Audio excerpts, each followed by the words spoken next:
Video number deuces. Okay, welcome back, Backroadians. Deborah the Bee back with another video from the Backroads Deuces. Okay, so I'm shooting around. I went to the academy to pick up my coveralls, to pick up my warm socks, and to pick up some snow boots because I made the decision to reside in the cold, frigid winter temperatures here in Agassiz. So I'm cruising down the road and I look over and I see this person in a motorized wheelchair. Now, one of the things that I have been feeling here of late, because the other night when I had the car issues, driving around in the dark thinking that the car, Agassiz is going to break down. That's what I'm really concerned about. I'm so afraid, and Agassiz is not going to break down, ever. But I was so worried, and I felt so alone. I don't want to burden anyone. I don't want to feel like I'm using people. That was one of the things that my daughter-in-law said, and one of the reasons why she did what she did to me was that she perceived me as using people. So in the back of my mind, it's not something I want to do. So I don't really ask for help. But I saw this man in this motorized wheelchair, and he's by himself, and he's cruising down the sidewalk, and I'm looking at him, and all of a sudden I look down, and he doesn't even have any legs. He's got him tied off at the knee, and he has absolutely no legs, and he's cruising down this sidewalk. And he goes in between, where the entrances to the businesses or whatever, and he's down there, and he's what? And then he gets back up, and I'm like, oh my goodness, you're alone. You're cruising around in a motorized wheelchair on this busy road, and you're alone. What if you fell down? What if you tipped over? Who's going to help you? And then I sat there and thought, wow, I've been sitting here thinking about I'm alone basically, and what am I going to do if something happens? And, who's going to help me? You know what I mean? I watched a chick the other day here on YouTube. She's a mother of 4, and she was crying, and she was saying she didn't know what she was going to do, and she was afraid she was going to lose her car. She was afraid she was going to lose her place. She was afraid she was going to lose her job. Everything she was trying, wasn't working. And I just sat there thinking, oh, thank goodness I don't have kids. Thank goodness I don't have the responsibility of another right now. That it's just from, I'm taking care of myself. And if I had that, which, last night I was talking to my son, and one of my other sons struggled tremendously, and he's doing way better now. But he was telling me, back when you were grandma, you had all these other things going on at the same time that really inhibited your ability to really enjoy it, Mom. And I was like, thank you for saying that. I feel that in my heart and in the back of my mind, But do you feel things in the back of your mind? I mean, think in the back of my mind. But anyway, I see these homeless people that are walking around. They don't have a car. They have a backpack. And I'm sitting there being thankful, for what I have, whether it's a lot or a little. So when I saw this man today cruising down the sidewalk on this motorized vehicle or wheelchair, I sat there thinking, you're on 4 wheels and you have 2 legs. And you need to stop feeling sorry for yourself, Deb. And you need to be thankful that you were smart enough to pay off your car and to, put in your curtain and to invest in, because these insulated panels were not inexpensive. There's a bit of an investment and a time investment too. That you are practical and that you do things like, instead of buy stuff for yourself, you buy tires, and you go and you get, your oil changed, and you go and you buy these things for the future that most people wouldn't see as being bright. And regardless of what people think, I feel so fortunate that I was smart enough to be able to prepare. This wasn't what I did it for.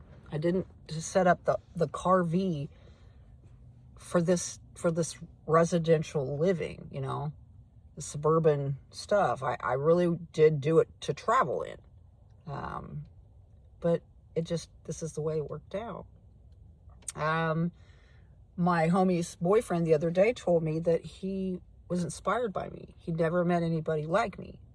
That when they would ask me what I was what I was doing later, I would say, well, I'm going to go do this, and then I'm going to go find a place to sleep, and blah, blah, blah, and go to my shed. And he just said, you just say it is so matter-of-factly, and your attitude, and it's just so positive.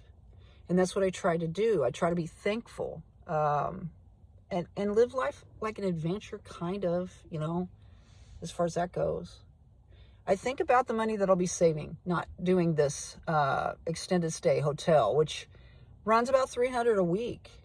But one of my family members just told me they raised his rent another $200, and he would be paying exactly what I would be paying, but I would have all my utilities and everything included. His is a really fancy apartment complex, and he doesn't have any utilities included in that $1,200 a month. So he wasn't very happy about the fact that they raised it. But that is a sign of the times. And I just don't see myself spending that much money for someplace where I'm just going to show up at night and go to sleep and get up in the morning early and leave it. And it's just going to sit there all day long without me there. This is where I'll be. I'll either be at work or I'll be cruising around in Agassiz. And I'll save myself money that I can invest in, say, an RV.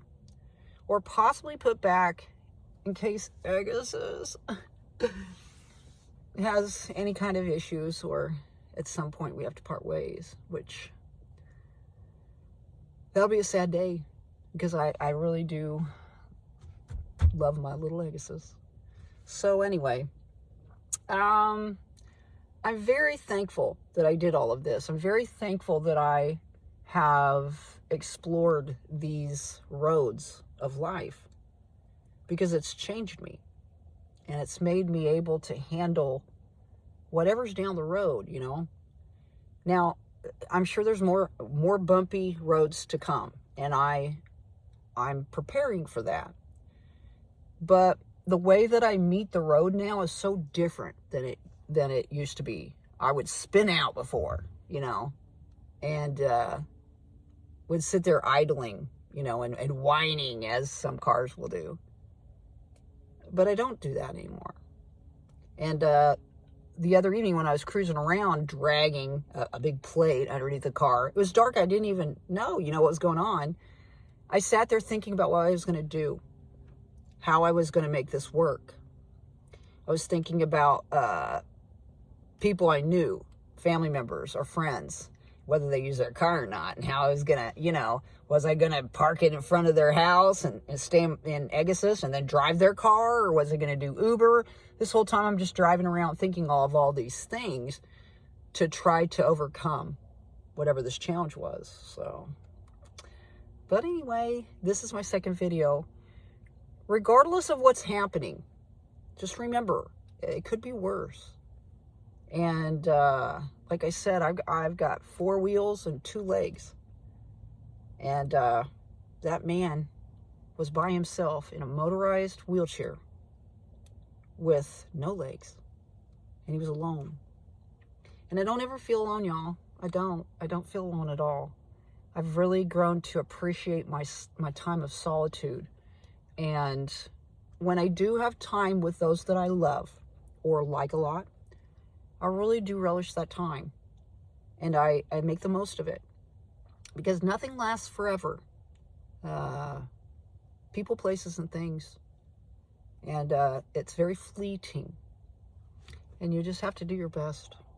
So anyway, if you enjoyed the video, give it a thumbs up. And if you want to subscribe and see future videos, please do so. Get out there and spread those little pieces of peace. It's really important for you to share yourself with the world. Not too much of yourself, though, but enough. My name is Deborah the Bee.